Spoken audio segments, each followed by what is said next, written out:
Subscribe now and press the bell icon. Never miss an update. Hello दोस्तों, स्वागत है आप सभी का हमारे यूट्यूब चैनल फोकस ऑनलाइन पे। तो हमारे बात करते हैं कि पॉलिटेक्निक एंट्रेंस एग्जाम 2020 की, ठीक है, जो कि हम लोग का मैथमेटिक्स चल रहा है पार्ट 12 और चैप्टर हम लोग का है, चैप्टर हम लोग का 9 नंबर चैप्टर है, यानी कि 9 नंबर हम लोग का चैप्टर है नंबर सिस्टम, यानी कि संख्या पद्धति क्या होता है। तो संख्या पद्धति को हम लोग कई भागों में भी बांट सकते हैं, यानी संख्या कई प्रकार की होती हैं। सम संख्या है, विषम संख्या है, प्राकृतिक संख्या है, भाज्य संख्या है, अभाज्य संख्या है, एवं प्राकृतिक संख्याएं होती हैं, पूर्ण संख्याएं होती हैं, परिमेय अपरिमेय संख्याएं, ठीक है। ये सभी संख्याएं कई प्रकार की, इसमें से जो इंपॉर्टेंट संख्याएं हैं उनके बारे में हम बात करेंगे, जिनका यूज हमको आगे करना पड़ेगा, ठीक है। तो पहले बात करते हैं कि इवन नंबर। इवन नंबर क्या होता है? वे संख्याएं जो 2 से विभाजित हो जाए वो इवन नंबर कहलाएंगी। जैसे कि मान लीजिए कि आपका क्या हो जाएगा 2, 4, 6, 8, 10, यानी कि ये सारी सम संख्याएं हैं जो 2 से विभाजित हो जाए, ठीक है। और मान लीजिए कि ऑड नंबर क्या है? ऑड नंबर यानी विषम संख्याएं, वे संख्याएं जो 2 से विभाजित ना हो वो विषम संख्याएं हैं। जैसे कि मान लीजिए क्या है हमारा, यानी कि शुरू हो जाएगा हमारा 1, 3 से, जैसे ये शुरू हो जाएगा हमारा 3, 5, 7 एवं 9, 11 या 13 से, ठीक है। तो ये 3 से विभाजित नहीं है, तो विषम संख्या हमारी हो जाएगी, यानी ऑड नंबर हो जाएगा। नेचुरल नंबर क्या है? यानी कि प्राकृतिक संख्या। प्राकृतिक संख्या है कि जिन संख्याओं से हम वस्तुओं की गणना वगैरह करते हैं या जिसको हम मतलब कि कैलकुलेशन करते हैं, वे हमारी प्राकृतिक संख्या है। जैसे कि मान लीजिए कि हमारा ये हो जाएगा 1, 2, 3, 4, 5 डॉट डॉट डॉट इन्फिनाइट तक, यानी कि जितना हम काउंट कर सकते हैं इन्फिनाइट तक है वो, यानी अनंत तक। अब हमारा है प्राइम नंबर। प्राइम नंबर यानी कि अभाज्य संख्या है, वे संख्याएं जो एक और स्वयं के अलावा किसी और से विभाज्य नहीं होती हैं, अभाज्य संख्या कहलाती हैं। जैसे कि आपका देख लीजिए, जैसे कि आपका है 3 है, 5 है, ठीक है, 3, 5, 7, 11 और आपका आ जाएगा यहाँ पे 17 आ जाएगा, 17, 19 और 23 और 23 आपका हो जाएगा 25, 27, 29 डॉट डॉट डॉट, ठीक है। तो ये संख्याएं अपने एक और स्वयं के अलावा किसी और से विभाजित नहीं होंगी, तो क्या हो गई? प्राइम नंबर्स हो गए, यानी अभाज्य संख्या है। अब बात करते हैं कंपोजिट नंबर का, यानी कि भाज्य संख्याएं। भाज्य संख्याएं जैसे कि मान लीजिए कि 4 है, 6 है या 9 है, ये संख्याएं एक और स्वयं के अलावा अतिरिक्त संख्याओं से विभाजित हो जाएंगी। जैसे ये 2 से हो जाएगा, 3 से हो जाएगा, ये 3 से हो जाएगा, ठीक है। तो ये दूसरों से भी विभाजित हो जाती हैं, तो ये हमारी अभाज्य संख्याएं, ये हमारी भाज्य संख्याएं होंगी, ठीक है। अब बात करते हैं अपने रेशनल नंबर की, ठीक है। रेशनल नंबर हमारा यानी कि परिमेय संख्या है। परिमेय संख्या, परिमेय संख्याएं वे संख्याएं जिन्हें p/q के रूप में लिख सकते हैं, जहां q बराबर 0 ना हो। जैसे कि मान लीजिए 2 है तो 2/1 या फिर 3/4 या फिर 5/2, तो क्या है हमारी परिमेय संख्या, यानी कि रेशनल नंबर। इरेशनल नंबर क्या है? अपरिमेय संख्या। अपरिमेय संख्या है जिन्हें p/q के रूप में ना लिखा जा सके, ठीक है। p/q के रूप में नहीं लिखा जा सकता है। जैसे कि मान लीजिए कि क्या हो जाएगा √3, √7 है, ऐसी संख्याएं जिनका हम भिन्न कर ही नहीं सकते, मतलब कि उनका हर नहीं हो सकता है, ठीक है। तो ये संख्या क्या हो जाएंगे? हमारी अपरिमेय संख्याएं हो जाएंगी। अब बात करते हैं रियल नंबर की, यानी कि वास्तविक संख्या है। वास्तविक संख्या क्या है? वास्तविक संख्या यानी कि परिमेय तथा अपरिमेय संख्याओं को ही हम वास्तविक संख्याएं कहते हैं, यानी कि 1/2 हो या √3 हो या फिर 4/3 हो या √7 हो, ये सभी क्या है? रियल नंबर हैं, ठीक है। ये हमारी रियल नंबर हो जाएंगी। हमारा अगला नंबर आता है कि होल नंबर, यानी कि पूर्ण संख्याएं क्या है? तो प्राकृतिक संख्याओं में ही यदि हम 0 जोड़ दें, यहाँ पे अगर 0 जोड़ दें तो यही जो है हमारी पूर्ण संख्याएं हो जाएंगी, यानी जो 0 से स्टार्ट होती है, 0, 1, 2, 3, 4 डॉट डॉट डॉट इन्फिनाइट तक, यानी जो 0 से शुरू हो वही हमारी पूर्ण संख्याएं होती है, ठीक है। तो ये हमारे कुछ नंबर्स थे। तो नंबर के बारे में हम जान गए कौन से नंबर कैसे होते हैं, ठीक है। तो अगला हम पॉइंट देखते हैं अपना, कि जैसे कि अगला पॉइंट है हमारा समांतर माध्य एवं समांतर श्रेणी एवं गुणोत्तर श्रेणी, ठीक है। तो समांतर श्रेणी यानी कि जिसका सर्वांतर समान हो, यानी जितने भी पद दिए हों उन पदों का अंतर जो है सेम होना चाहिए, एक होना चाहिए। जैसे कि मान लीजिए हमारा समांतर श्रेणी है, क्या है? समांतर श्रेणी, इसको एपी भी बोलते हैं, अर्थमेटिक प्रोग्रेशन डायरेक्ट शॉर्टकट में। तो इसको क्या करते हैं, मान लीजिए कि माना a plus d a plus 2d a plus 3d dot dot n तक, ऐसे ही मानते हैं। तो इसका हो जाता है, मान लीजिए अभी इतना दिया रहेगा, यानी कि इसका सर्वांतर कीजिए, तो ए प्लस डी माइनस ए बराबर ए प्लस 2d माइनस ए माइनस डी हो जाएगा, ये घटाएंगे तो ये कितना बचा, ए से कट गया, डी बराबर ये क्या हो जाएगा, ए से कट जाएगा और 2d में से एक डी घट जाएगा, तो ये बचेगा डी बराबर हो गया। तो ये हो गया हमारा सर्वांतर। इसका tn पद क्या हो जाएगा, यानी कि nवां पद। तो nवां पद क्या होता है, a plus n minus 1 into D, तो डी तो इसका सर्वांतर हो गया, घटा के निकाल लेंगे। ये क्या हो गया, प्रथम पद हो गया, प्लस n यानी कि n यानी अंतिम पद तक, ठीक है। तो ये हम कर लेंगे अपना nवां पद। आप बोलेंगे कि n पदों का योग क्या होगा, तो ये हो जाएगा n पदों का योग। n पदों का योग क्या हो जाएगा, Sn बराबर n/2 2a plus n minus 1 into D, ये हमारा n पदों का योग हो गया। इसी को हम डायरेक्ट लिख सकते हैं n/2 और ये एक जो है अलग हो जाएगा, तो a हो जाएगा a प्लस l का मतलब होता है n पदों का योग, यानी कि इसी को हम l भी लिखते हैं, इसी को l भी लिख लेते हैं, ठीक है। तो ये हमारा क्या हो गया Sn, ये हो गया हमारा समांतर श्रेणी। अब समांतर माध्य बराबर क्या होता है, तो समांतर माध्य बराबर होता है समांतर माध्य प्रथम पद प्लस अंतिम पद का योग, a प्लस b बटे 2, ये हमारा समांतर माध्य हो गया, ठीक है। अब बात करते हैं गुणोत्तर श्रेणी की। आपको बस नॉर्मल पढ़ना है, नॉर्मल फार्मूले नॉर्मल चीज़ याद होनी चाहिए, ताकि आप सिंपली क्वेश्चन सॉल्व कर सकें, ठीक है। आपको कोई प्रूव नहीं करना है इसमें, क्योंकि ये एंट्रेंस एग्जाम है। ये आप जब सेमेस्टर में जाएंगे फर्स्ट सेमेस्टर में, तो उसमें आपको बाय डिटेल पढ़ना पड़ेगा, अप्लाइड मैथमेटिक्स फर्स्ट सेमेस्टर में, ठीक है, वो भी आल ब्रांच को। तो हमारा सेकंड है, मान लीजिए कि गुणोत्तर श्रेणी। गुणोत्तर श्रेणी इसको शॉर्टकट में हम बोलते हैं जीपी, इसको शॉर्टकट बोलते हैं। इसका श्रेणी क्या होता है कि a r square dot dot dot a r n. इसका फार्मूला ये होता है कि जिसका सर्व अनुपात समान हो, सर्व अनुपात यानी वो ऐसा श्रेणी जिस श्रेणी का सर्व अनुपात समान हो, वह गुणोत्तर श्रेणी कहलाएगा। तो सर्व अनुपात समान होने का मतलब ये हो गया कि जैसे कि मान लीजिए इसमें भाग देते हैं ए आर बटे ए आर स्क्वायर बटे ए आर, ए से कट जाएगा, आर स्क्वायर से कट जाएगा, ए से कट जाएगा, तो आर बराबर आर आ गया, हो गया सर्व अनुपात। वो क्या था, सर्वानुपात, मतलब कि सर्वांतर, सॉरी वो था सर्वांतर। समांतर श्रेणी में होता है सर्वांतर, तो सर्वांतर का मतलब हुआ कि दोनों का अंतर समान हो, और सर्वा अनुपात का मतलब होता है कि दोनों का सर्व अनुपात समान हो, ठीक है, ये अंतर है हमारा। अब मान लीजिए कि इसमें nवां पद क्या हो जाएगा, nवां पद यानी कि tn बराबर हो जाता है हमारा सीधी तरह से ए आर का पावर n माइनस 1 होता है, ठीक है। यानी ये लास्ट पद होता है, मतलब लास्ट पावर होता है, ए प्रथम पद होता है, आर इसका सर्वा अंतर होता है, सर्वानुपात होता है। अब n पदों का योग कह देते हैं, मान लीजिए n पदों का योग, n पदों का योग हमारा क्या हो जाएगा, Sn बराबर हो जाएगा n a into 1 minus r के पावर n बटे 1 माइनस आर, यदि r जो है 1 से छोटा हो, और यदि मान लीजिए कि r जो है 1 से बड़ा हो जाए तो तब हो जाएगा Sn बराबर a r के पावर n माइनस 1 बटे r माइनस 1, ठीक है। ये हो गया हमारा गुणोत्तर श्रेणी। गुणोत्तर श्रेणी यानी कि गुणोत्तर माध्य बराबर तब क्या होता है, गुणोत्तर माध्य जब निकालेंगे तो रूट में ए बी होता है, यानी कि रूट में दोनों फलनों का गुणनफल, यही हमारा गुणोत्तर माध्य हो जाएगा। अब बात करेंगे मान लीजिए कि गुणोत्तर श्रेणी, हरात्मक श्रेणी और समांतर श्रेणी यानी समांतर माध्य, इनके बीच संबंध क्या है, तीनों माध्यों के बीच संबंध क्या होगा। तो हम बात करते हैं यानी कि गुणोत्तर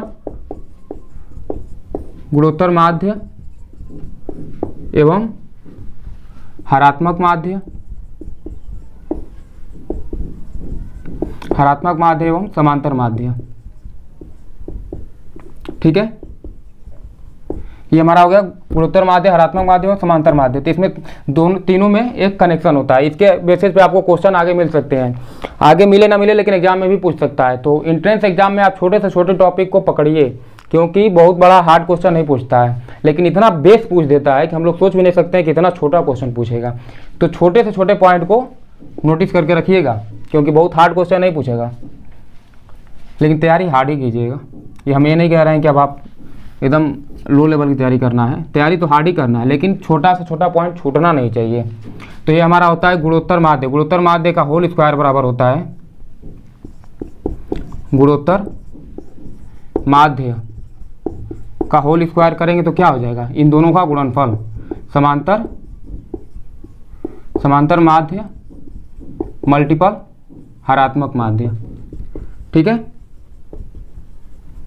ये हमारा फार्मूला है, ये आप याद कर सकते हैं, तभी आपके लिए बेनिफिटेबल होगा। अब बात करते हैं मान लीजिए आप दूसरे टॉपिक की, यानी हम किसी भी चीज़ को भाग जब देते हैं, जैसे कि मान लीजिए कि 16 को हम 4 से भाग देंगे, 4 से नहीं, मान लीजिए कि 3 से भाग देते हैं, तो क्या हो जाएगा, 3 × 5 = 15, 5 बार में जाएगा 15, शेषफल क्या बचेगा 1। तो इसको क्या बोलते हैं, इसको बोलते हैं भाजक। छोटा पॉइंट है, लेकिन मान लीजिए कि इसको भी ध्यान में रखना पड़ता है, आपको इस पर भी क्वेश्चन मिलेगा। ये होता है हमारा भाजक, और ये क्या होता है, ये होता है भाज्य। ये होता है भाज्य और ये होता है भागफल, और ये क्या होता है, शेषफल। ठीक है, अब क्या होता है, देखिए भाज्य बराबर होता है इतना बराबर इन दोनों का गुणनफल प्लस इसका योग। सिंपल तरीका याद रखने का। ठीक है, तो आपका भाज्य बराबर हो जाएगा, भाज्य बराबर हो जाएगा इतना इक्वल टू इन दोनों का गुणनफल, यानी कि भाजक गुणे भागफल प्लस शेषफल। ठीक है, क्या हो जाएगा, शेषफल हो जाएगा। अब इस मेथड पर कोई भी सवाल आपको पूछा जाए तो आप बता सकते हैं। ठीक है, आप इस मेथड पे कोई भी सवाल बता सकते हैं अब आसानी से। अब बात करते हैं, मान लीजिए कि संख्याओं का योग गुणनफल, मतलब कि योग क्या होगा, अगर एक संख्याओं का जब श्रेणी दिया रहेगा तो कैसे बताएंगे। अब मान लीजिए प्राकृतिक संख्याओं का योग क्या होगा, 1 + 2 + 3 + 4 प्लस डॉट डॉट n तक अगर दिया हो तो इसका योग क्या होगा, इसका योग हो जाएगा n × n + 1/2। ठीक है, अब कहा जाए कि मान लीजिए कि दूसरा कि प्राकृतिक संख्याओं के वर्गों का योग, यानी कि 1² + 2² + 3² + 4² plus dot dot dot n²। ठीक है, तो इनका योग क्या हो जाएगा, तो इनका योग होगा n × n + 1 × 2n + 1/6 हो जाएगा। ठीक है, इनका 6 हो जाएगा। अब मान लीजिए कि हम ये कह दें कि प्रथम से लेकर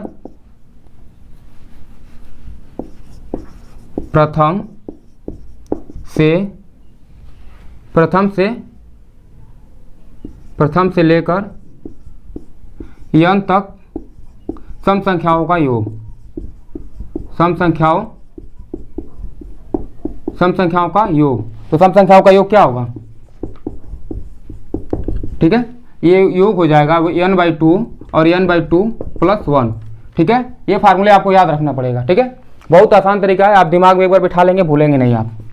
तो ये हो जाएगा प्रथम से लेकर n तक के सम संख्याओं का योग। अब मान लीजिए कि प्रथम n सम संख्याओं का योग हो, तो प्रथम n सम संख्याओं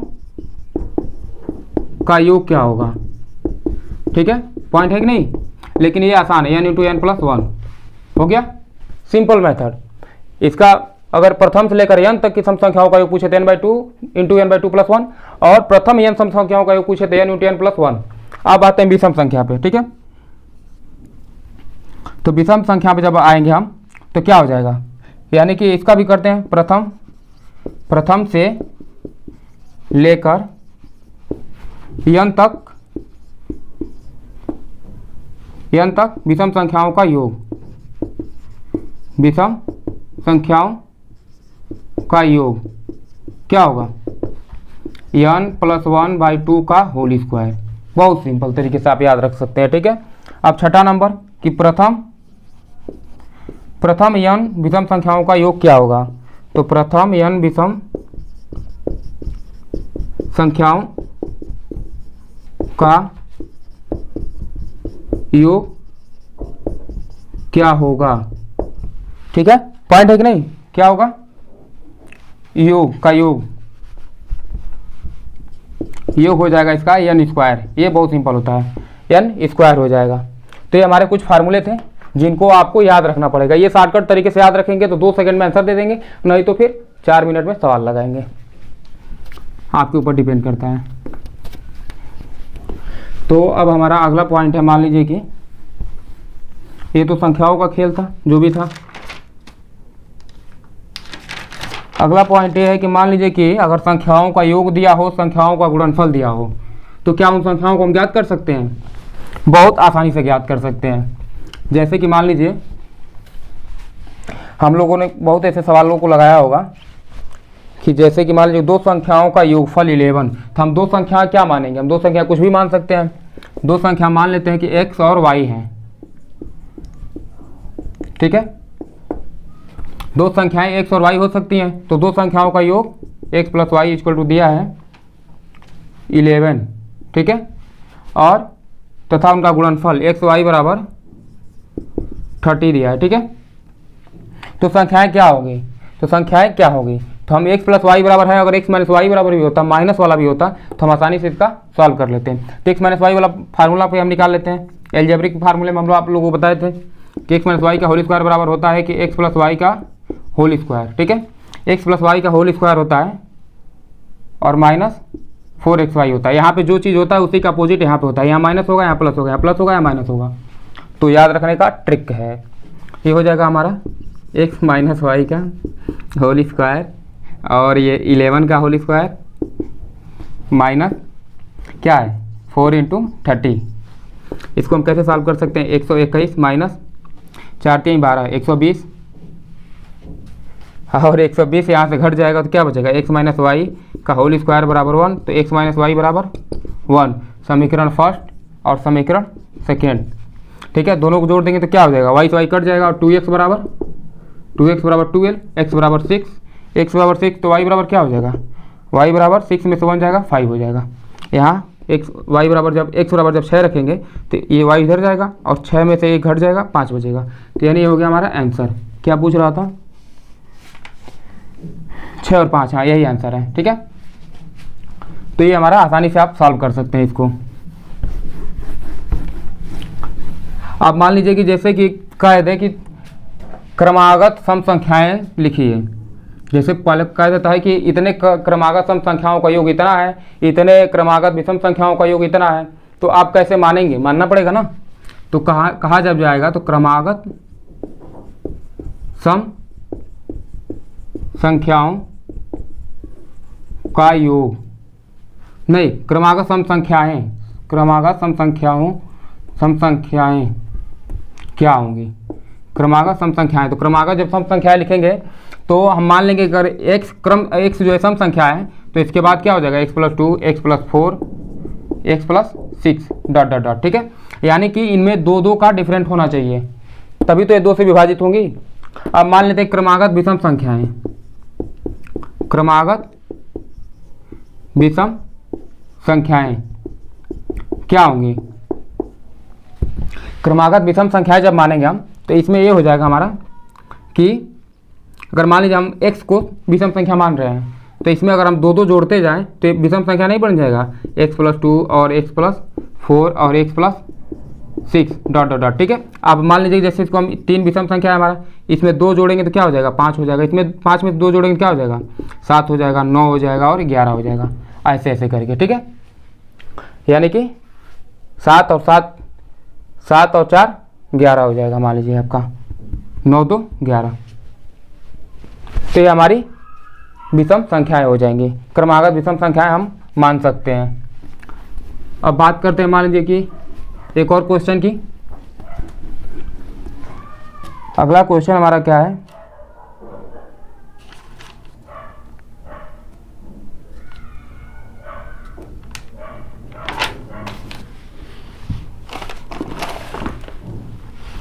एक ऑप्शन वाला सवाल दिया है, जैसे कि मान लीजिए अभी हम बोले थे कि कौन सा परिमेय है और कौन सा अपरिमेय है, आपको हम बता चुके हैं।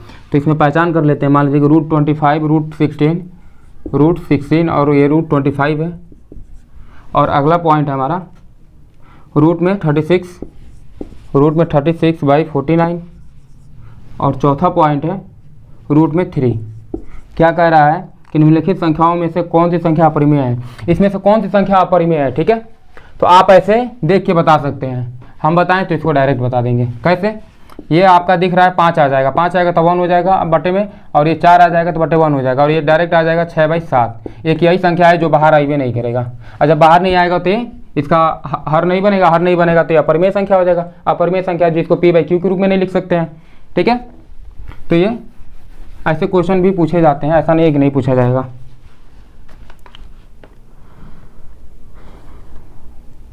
अब एक क्वेश्चन बहुत बढ़िया दिया है, एक भिन्न का हर जो है अंश से 5 अधिक है।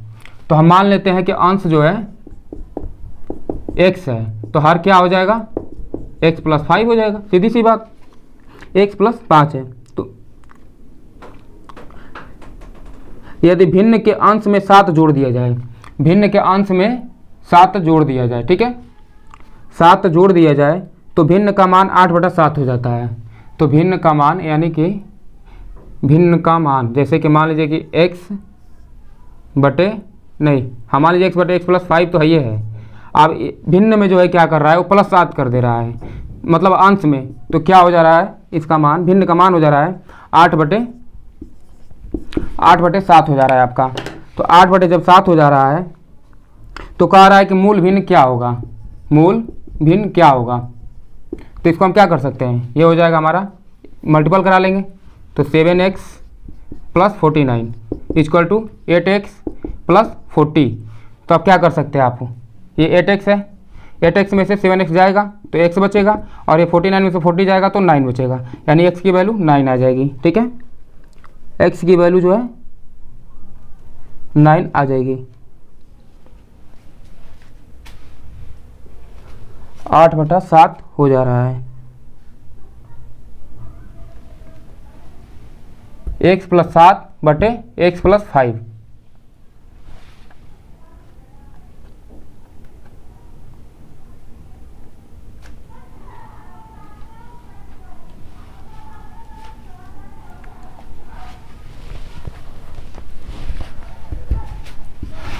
तो ये हो जाएगा, मान लीजिए कि सही लगा रहे हैं ना, 7x हो जाएगा + 49 हो जाएगा, और ये हो जाएगा 8x हो जाएगा,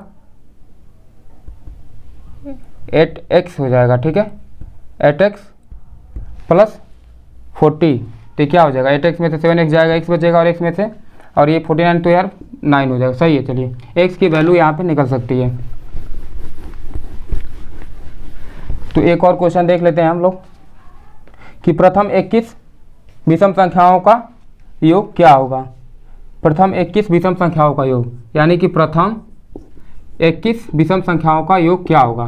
तो हम क्या जानते हैं इसका रूल, इसका रूल जानते हैं हम, n स्क्वायर होता है, n स्क्वायर यानी 21 का स्क्वायर हो जाएगा, यानी कि 441 इसका आंसर हो जाएगा। ठीक है, तो 441 इसका आंसर हो जाएगा। तो दोस्तों, आपको वीडियो पसंद आया हो तो लाइक शेयर सब्सक्राइब कर सकते हैं, और मिलते हैं अगले वीडियो में इसके कुछ इंपॉर्टेंट क्वेश्चन के साथ, जिसमें से आपको अर्थमेटिक से हम बता देंगे। यानी कि ये आपका अर्थमेटिक है, यानी कि अंकगणित है, शारदा पब्लिकेशन का। इस अंकगणित से आपको इसके कुछ इंपॉर्टेंट क्वेश्चन के बारे में बताएंगे, जो कि डिप्लोमा में भी नहीं है, और ये शॉर्टकट ट्रिक के साथ। ठीक है, तो मिलते हैं अगले वीडियो में। Thanks for watching.